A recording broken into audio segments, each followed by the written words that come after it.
जरा भारत को हम बता देते हैं। भारत का इलाका है ब्यास, जहां पर ब्रह्मोस मिसाइल स्टोरेज साइट तबाह कर दी गई है। पाकिस्तान ने जवाबी वार में एयरबेस उधमपुर को तबाह कर दिया है। पाकिस्तान की जानिब से पठानकोट में एयरफील्ड को तबाह कर दिया गया है। पाकिस्तान ने भारत का ब्रिगेड हेडक्वार्टर केजी टॉप तबाह कर दिया है। पाकिस्तान ने उड़ी में भारत के सप्लाई डिपो को मलिया मेट कर दिया है। कहानी यहां खत्म नहीं हुई है। हिंदुस्तान की बिजली तंसीबात पर बड़ा साइबर अटैक किया है। पाकिस्तान ने साइबर अटैक से हिंदुस्तान के 70% बिजली ग्रिड को नाकारा बना दिया है। हिंदुस्तान में उस वक्त अंधेरे छा गए, अब तो खैर सूरज निकल आया है। पाकिस्तान ने आदमपुर एयरफील्ड को तबाह कर दिया। भारत ने आदमपुर से अमृतसर पर खुद मिसाइल बरसाए थे। आदमपुर एयरफील्ड से अमृतसर में सिखों, पाकिस्तान, अफगानिस्तान पर मिसाइल दागे गए थे। भारत के दारुल हुकूमत दिल्ली में पाकिस्तानी ड्रोन्स की परवाजें, भारत की सूरतगढ़ एयरफील्ड तबाह कर दी गई है। डीजीआईएसपीआर ने कहा था कहानी शुरू आप करेंगे तो खत्म हम करेंगे, तो अभी तो पार्टी शुरू हुई है। और यही नहीं, एयरबेस आपकी तबाह नहीं की, एयरफील्ड आपकी तबाह नहीं की, तरबियती मराकज आपकी तबाह नहीं किए, साइबर अटैक भी किया है, आपकी बिजली बंद कर दी है हमने।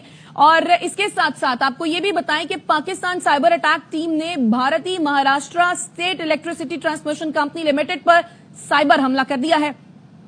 और हम गरजते नहीं हैं, हम बरसते हैं। और अभी जरा आपको बताते हैं, हम मजीद बताते हैं। पाकिस्तानी साइबर अटैक टीम ने Maharashtra state electricity transmission company limited को हैक कर लिया है। पाकिस्तानी साइबर हमले के नतीजे में बिजली मुकम्मल तौर पर बंद हो गई है, तो गर्मी भी लग रही होगी क्योंकि मौसम गर्म है। पाकिस्तानी साइबर हमले में महाराष्ट्र के तमाम कमर्शियल डोमेस्टिक मीटर्स का रिकॉर्ड उड़ा दिया गया है। पाकिस्तानी साइबर हमले में बेशतर भारतीय वेबसाइट्स को हैक कर लिया गया है। न सिर्फ भारतीय वेबसाइट्स बल्कि इसमें बीजेपी की ऑफिशियल वेबसाइट भी शामिल है जिसको हैक किया गया है। भारतीय वजीर आजम की वेबसाइट भी शामिल है जिसको हैक किया गया है। Crime research investigation agency Mahanagar telecommunication company limited की वेबसाइट को हैक कर लिया है। Bharat earth movers limited, all India naval technical supervisory staff association शामिल है। पाकिस्तानी साइबर हमले में हैक की गई वेबसाइट्स का मुकम्मल मवाद भी उड़ा दिया गया है, तो बड़ी मेहनत करना पड़ेगी दोबारा से। Hindustan aeronautics limited, border security forces, unique identification authority of India का डेटा लीक कर दिया गया है। डेटा लीक साइट में Indian air force, Maharashtra election commission और दीगर शामिल हैं।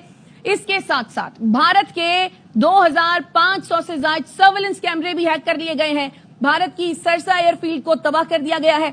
सरसा एयरफील्ड की तबाही की तस्दीक भारतीय मीडिया ने खुद की थी। और दिल्ली के साथ साथ मोदी के शहर गुजरात में पाकिस्तानी ड्रोन्स की 3 घंटे से परवाजें जारी हैं। पाकिस्तान ने भारत को मुंह तोड़ जवाब दिया है और जवाब देने का यह सिलसिला अभी तक जारी है। वसीम, बिल्कुल जारी है और इस हवाले से ताजा तरीन खबरों का सिलसिला भी जारी है।